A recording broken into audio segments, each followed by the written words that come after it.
สบายดีพ่อแม่พี่น้องฝั่งลาวฝั่งไทยและต่างประเทศเนาะมื้อนี้สลาก็ได้ลงมาสอมอ้อยเนาะพี่น้อง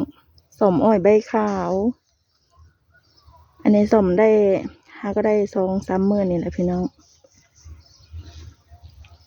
บ่อนงามก็งามแต่บ่อนเป็นใบขาวก็หลายพี่น้องเลย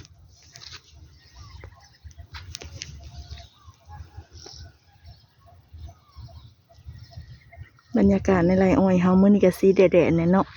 แต่ละมื้อน่ะมีลมหนาวพี่น้องอากาศเย็นมีเมื่อวานนี่กับมื้อนี้ล่ะใครแหน่บ่หนาวปานใดเนาะแล้วก็ตอนเช้านี่มีแดดออกร้อนแห้งพี่น้องเพราะว่าบ่มีลมเนาะมื้อนี้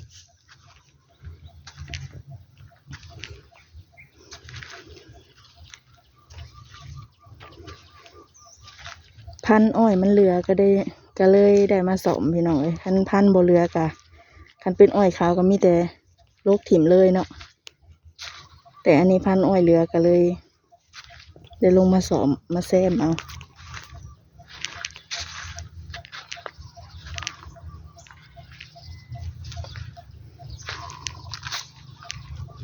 บรรยากาศนี่แหละอ้อย